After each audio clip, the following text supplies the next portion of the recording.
Hi, my name is Jeff Leidy. I am a co-writer of Recovery Transformed Transformation Study.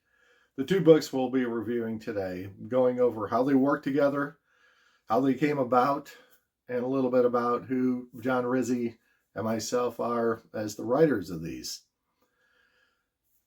I think I'll kind of work in reverse. So I'll tell you a little bit about myself. I've been a recovery leader since about 2006 up at Celebrate Recovery. And John Rizzi, my co-leader and co-writer in this whole study, started with me many years ago up there in one of the groups and became just a fantastic leader with a real heart for the men.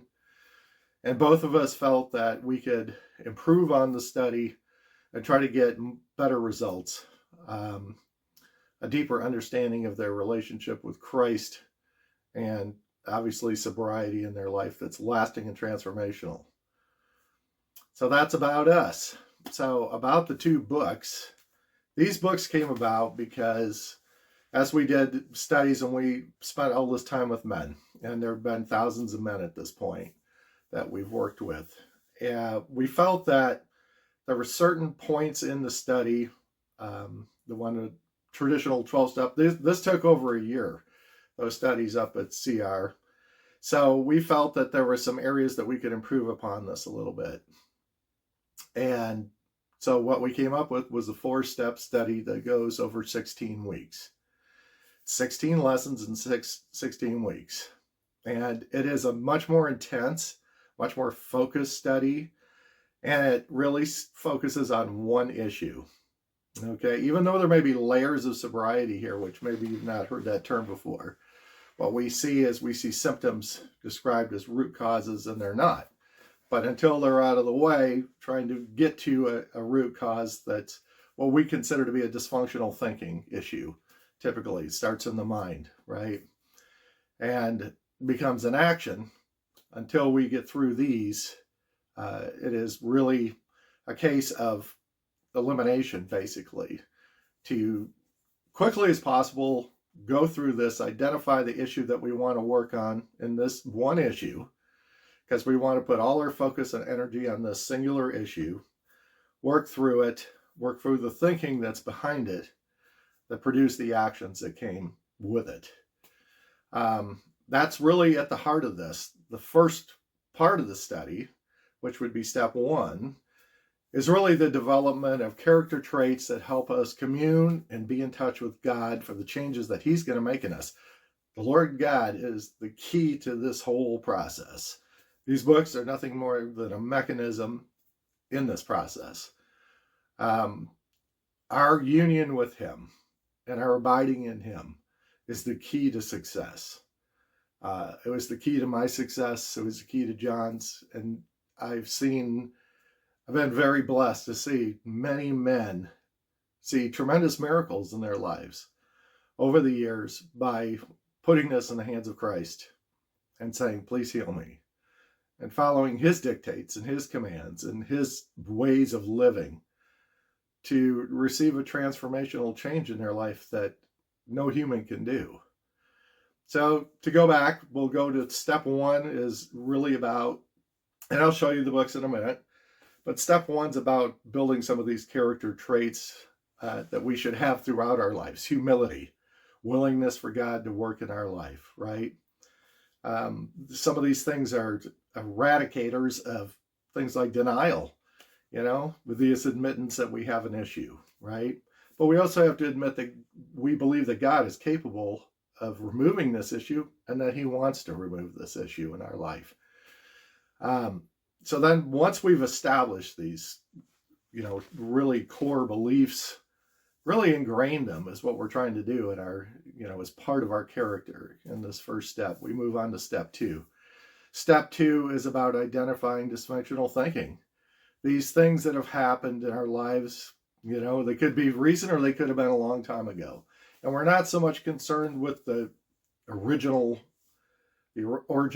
of these, whatever this issue may be, but the patterns it's created over the years. That's created this dysfunctional thinking into a filter, basically, that filters our life experiences now into something that's out of context with God's truths. So we want to take God's truths and shine these on all these um, manifested things that we experienced as a younger person, typically, right? And then now it's become this serious issue in acting out or creating actions and decisions that we don't want to make. That's not the way we want to go. We want to change this through the hand of God by using God's truths. And what does he say about this and about us? So there are tools all through step 2 to help with this. So there's timelines that these timelines, we have these on the website so they can be downloaded and reused. As a matter of fact, they're supposed to be used several times. And you plug in events, people, feelings, emotions, all the stuff that happened along the way. It's broken down into a segmental series of ages, like 4 to 12, and then it'll go through youth, adolescence, teenage years, young adult, middle age, or young middle age, and onward. And then we use this as an additive process. It's called the discovery process and connecting the dots. So everything that you learn through this discovery process will be combined in a method that we call connecting the dots. You start looking at common denominators on these sheets that you've now filled out, and you put these in a workbook. So book 2 is a workbook, and it's got 112 pages that are open pages for writing. They are more than that, obviously, and I'll show you that in a few minutes, but it gives them a space there to write every single day during this study and to write all this during all this process. Step 3 is about relational transformation. So we're going to take all this that we've learned so far, and we're now going to apply this towards our relationships. In our relationships, there's damage that's happened there, from our acting out, from our dysfunctional beliefs. Again, what do we believe about our spouse or our significant other, or about down the road getting married, or people in our lives? It could be parents, it could be siblings, that we've have damaged relationships that need healing. So we want to apply exactly what we've learned so far and the transformation that we've seen so far into these relationships, and also then take God's truths and brightly shine them on our relationships and our part in our relationships. It's not to say that we own everything that's wrong with our relationships, but we want to do the best we can on our part. And step 4 is all about living a life of transformation. How do we live in union with Christ?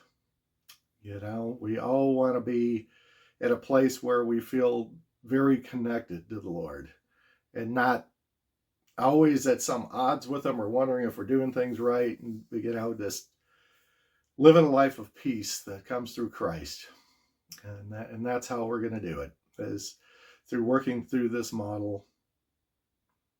And this whole process, the 4-step study, is meant to be repeated. So it can be repeated 3 times in a year, right? And remember when I talked about the layers of sobriety? Well, these things can be broken down into singular issues as we go along. I'll give you an example. In my case, 20 years ago, it was alcohol. That's what originally brought me there. That's what I felt was my issue, but it really wasn't. It was one of them. So once we got through that, then we had to address the anger that underlied all this. And I thought supported the alcohol, but it really didn't. Because once I got through that, I realized what was really at the base of all this, what was really at the foot of it all, was a resentment and unforgiveness that I had for my father. And once that was healed, now this was a longer process, obviously, right? But it was piece by piece. This is the way that God brought this to me to work on. It wasn't all at once. I don't think I could have handled it all at once or understood it. That's why we use this singular model for this study as well. So once I got through that, and once I dealt with that, I started seeing things completely different. But if I had not gotten through the other issues first, right, the sobriety from alcohol, the sobriety from anger, I would not have been able to deal with the resentment and forgiveness, the unforgiveness that was in my heart, as I should have. So that's kind of a brief overview of the books. Now I will show you the books themselves and kind of go through how they work together, because these two are completely integrated. There's one's the lesson guide, and the other one has the questions, and it has supplemental docs that are basically topics that we felt needed to be gone through more in depth. However, we didn't want to detract from the lesson and being concise in the lesson itself. So we put those in their own separate document in the workbook to go along with the daily devotionals and everything in there. All right, let's go to the books. Okay, now we'll go over the books briefly and give you an overview of how they work together. So this is the lesson guide, and this has 16 weeks of lessons, right? So 16 lessons in there, one lesson a week. And this is the workbook, which will have the questions from the lessons and the additional supplemental docs that we talked about on various topics that we felt were necessary and important. The greater insight, and always striving to improve our relationship with Christ, our understanding of who we are to God, and improving our character as well as achieving sobriety. So let's go through them a little bit. You can see all my bookmarks in here. Okay, so this is just the index for the lesson guide, and you'll see everything is in here. It breaks it all down, breaks it down by steps and then by lessons. Okay, so that's pretty simple.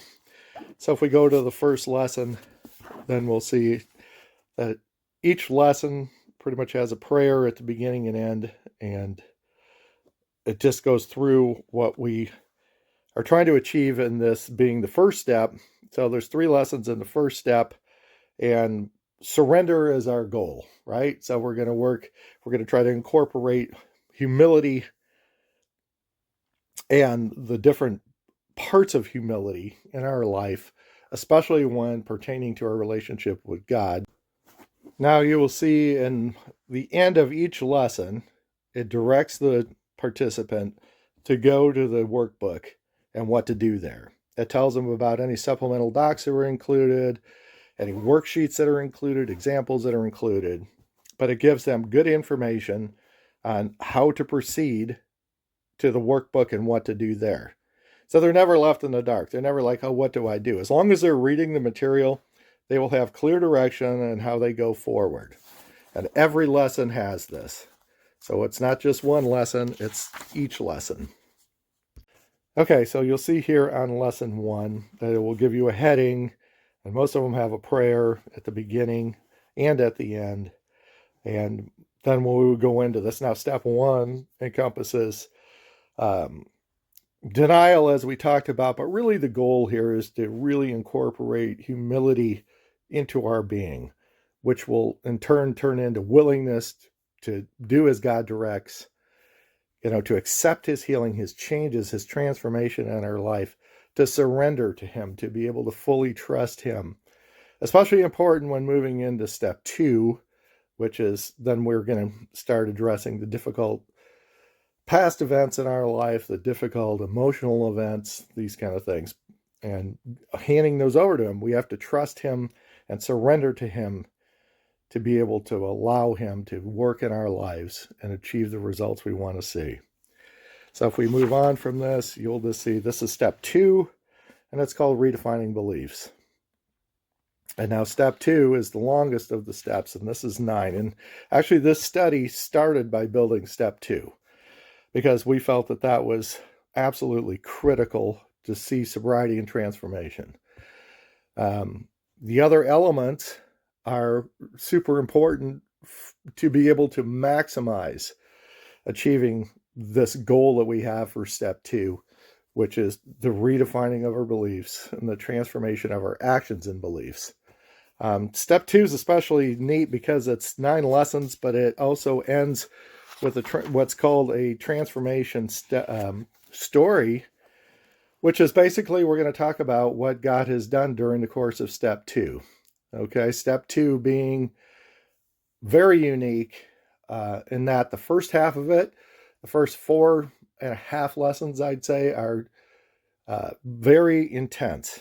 Okay, there's a lot of work that goes into there and digging out this stuff, these patterns, these things that have created dysfunctional beliefs, identifying them, called the discovery process, and then connecting them all. Okay, then there's a transformation that happens right there at the 7th lesson, because these are numbered 1 to 16 successively. They don't restart in each step. But what happens here is we talk about how we came to Christ, or how we recommitted to Christ. And now there is a change in attitude in the step itself. And we start looking for positive transformational changes that God is making in our life. And we start seeing them and working on exercising our faith in God to see these transformational changes happen in our life. So where in other studies that we did, it would be 3 months of really hammering away at things that were more checklists. This one's all focused on one issue. We're going to work hard to dig this thing out in the first half of the step 2. And in the second half of step 2, we're going to go forward with positive changes and now exercising, like I said, our faith in Christ to see these changes come to fruition. And then we close out step 2 with the transformation story.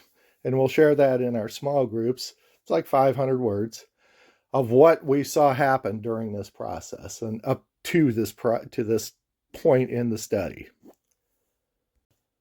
Step 3 is called reconciling relationships. And it's all about using the same methods and tactics that we've used to grow and start seeing transformation happening in our lives, in our relationships. So we will take all these character traits that we're learning to implement and make part of our being, and now apply those to our relationships and healing our relationships. Again, this is different than other studies in that the focus is not on every relationship we have, but on those that are closest to us. For example, a suffering marriage, or with children, or parents, or siblings. But what is closest to you? Because once again, this study is meant to be repeated 3 times in a year, if you can do it, but successively. It's not a one and done type study at all. Instead, it's a work in progress. We love to see progress in the process. That's the goal with this study. So every time that we come through here, we're going to see something different.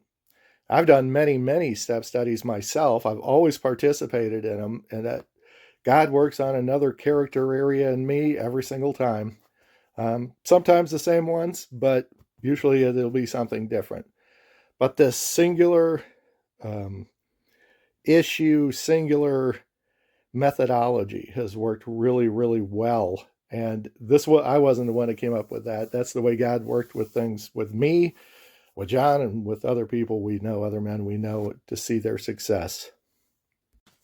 At the end of step 3, reconciling relationships, like we did in step 2 with our transformation story, we have a reconciliation story in the end of step 3. And it's going to be identifying the relationship we were working on, right? That was significant and that we really wanted to see amends, forgiveness, all these things made that needed to be made, and the relationship was improving. It was seeing a transformational change because we're seeing a transformational change, and we're working to be part of this transformational change in our relationships. So we do the same thing at the end of step 3 with the reconciliation story about our relationships. What have we seen? What changes have we seen? What did we do? The formulaic model here, and it is a model in both step 2 and 3, is that we use a discovery phase. In other words, it's a combination of scientific journaling and narrative journaling. So we want to identify, like in step 2, what the issue is, right? And then as we go through discovery, right, we're going to identify all these different patterns and issues and events and people and everything that became part of it and what it became, right? And then our narrative continues. So that's the discovery process. Okay, well, in step 3, we do the same thing. What is the relationship? What is its state right now? What are we doing? What are the steps we're taking to change, to improve this? What are we going to do, right? And then we conclude by basically, what are the findings, right? So what are the results? What transformational things did we see happening in these, in ourselves, in our relationships? So it's very formulaic because, you know what, it's a lot easier to have a formula when you're trying to figure this out. We're trying to leave as little to the participant to have to manufacture their own methodologies for these things as possible. There's examples and worksheets and all kinds of stuff in workbook 2, which we're going to go to right now, that really are aids for these guys, as well as the daily devotionals, the verses, the prayer, the daily devotional that's on 112 pages. Every day of the study, there's one of these in there, one of these pages in there in the workbook you're going to see right now. But the whole goal is to have the participant be able to be free to focus on their issue, focus on the recovery aspect of it, focus on Jesus and transformation. Not have to create all the documents, all the methods, and everything else. Our fourth step is living a life of transformation. This is now applying everything that we've learned up to this point into a daily way of living, making things like willingness and humility and surrender to God just part of our everyday life, every situation, every circumstance, every decision. That prayer becomes a very big part of our life, that Bible reading and study become a very big part of our life. Like I said, this study is not just about sobriety, and you'll see that right in the beginning, that sobriety is only the beginning. Because really the true transformation happens in our relationship with Jesus, right? So that's the ultimate focus with this. And you'll see that there's just verse after verse in here, and always the pointing up to Christ. He's the healer. He is the master. He is the one that is going to provide the growth and the transformation. We just know that we are a conduit, and we are just trying to help men and eventually women. We haven't had any women leaders yet or participants. And we need those to have women's groups, right? So anyways, that's the whole goal with this, is to be something much greater than a step study for sobriety.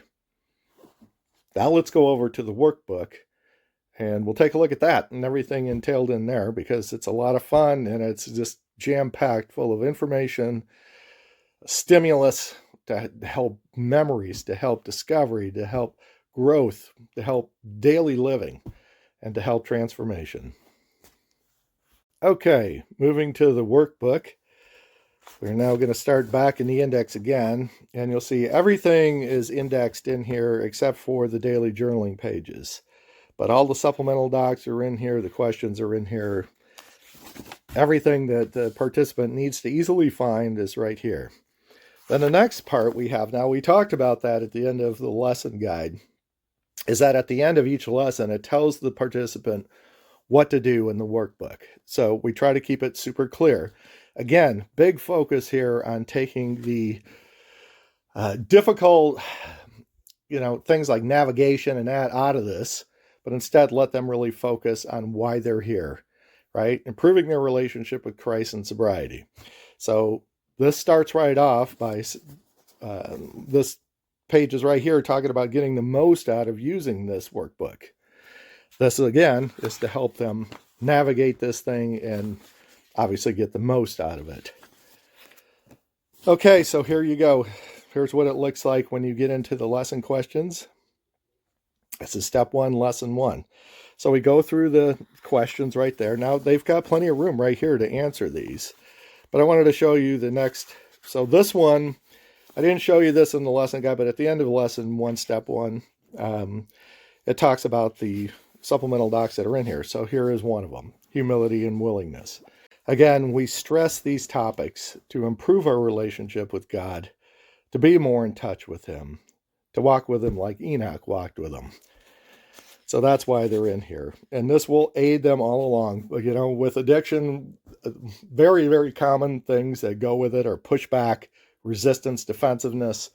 We want to break those walls down. We want to, especially when it comes to their relationship with Christ.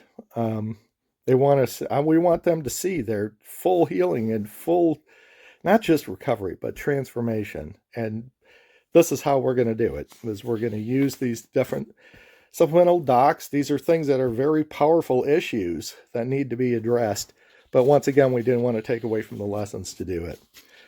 So each one is identified. And now we come to what follows those. And most of the lessons have something like that, or they have an example, which I'll show you in a minute, or a worksheet or something like that.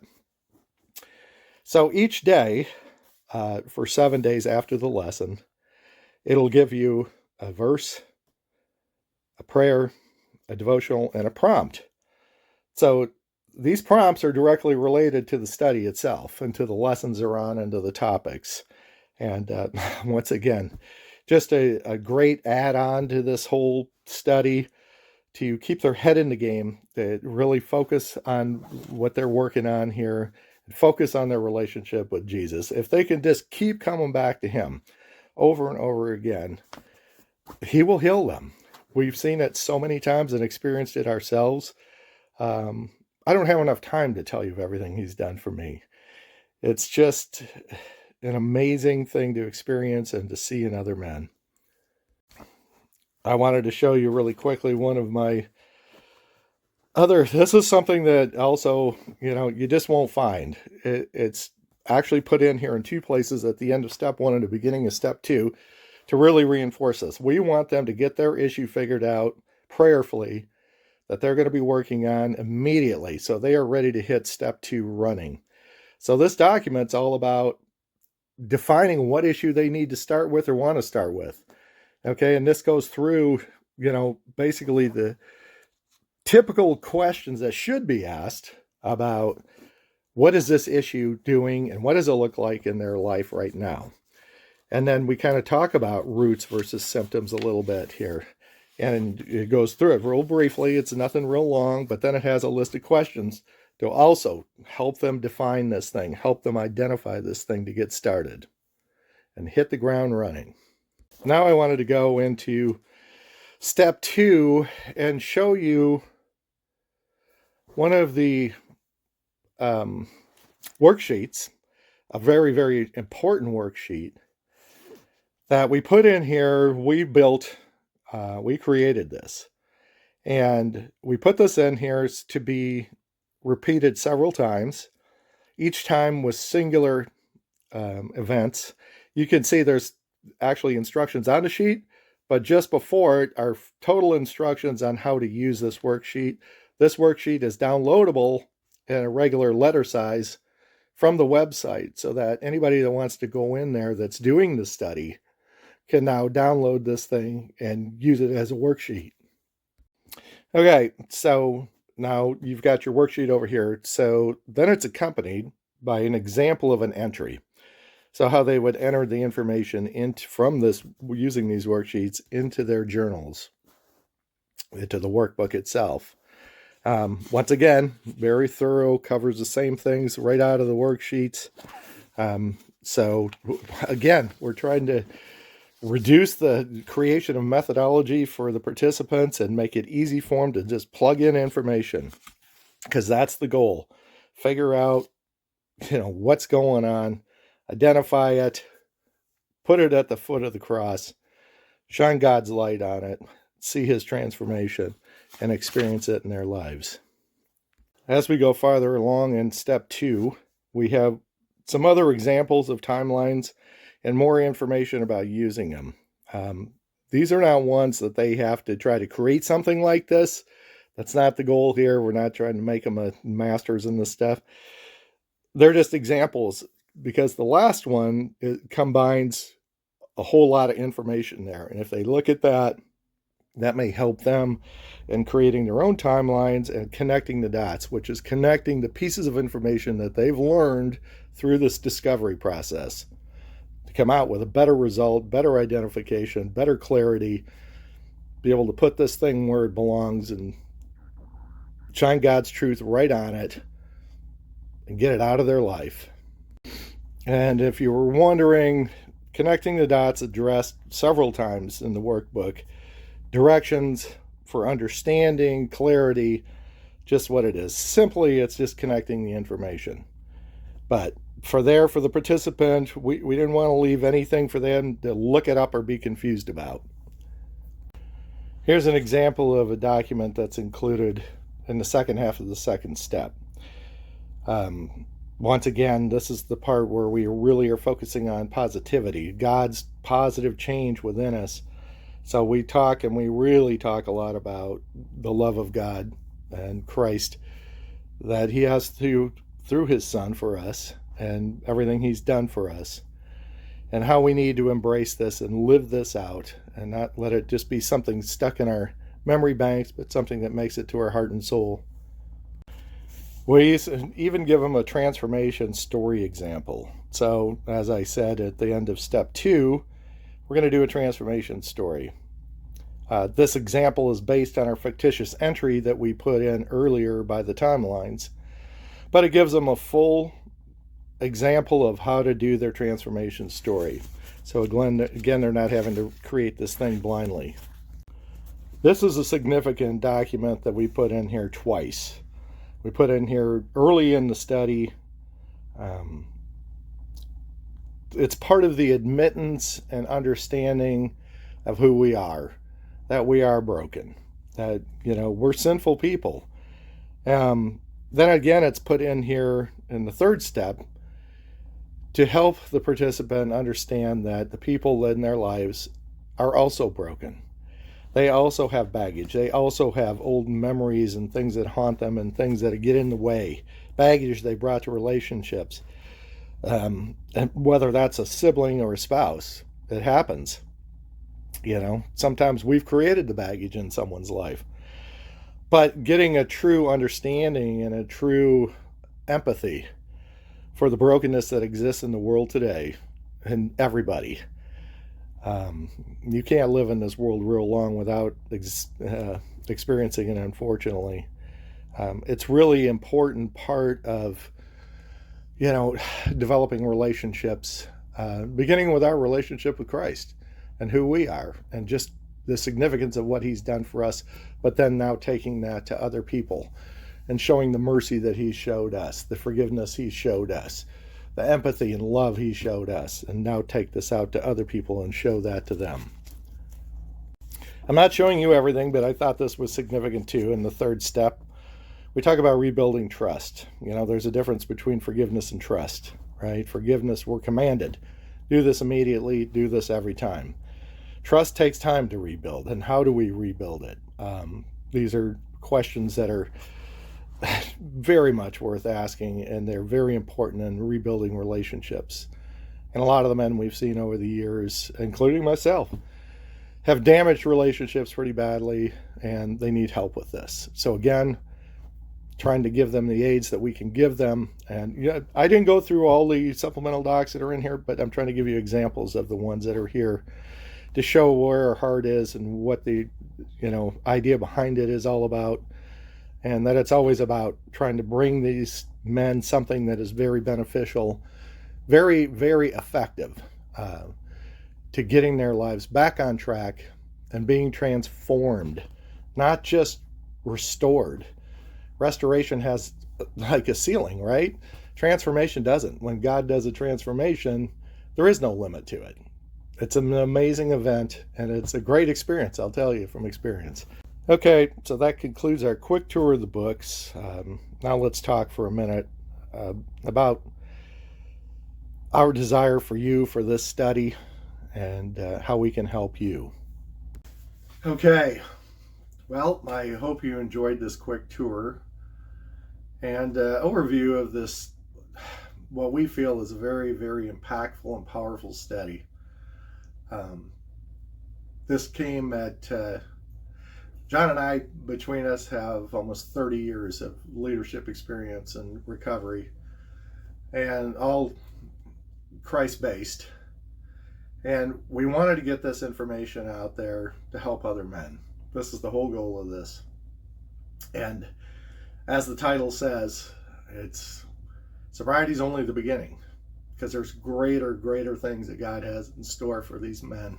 And eventually women. We just, like I said, we did not had women involved in this.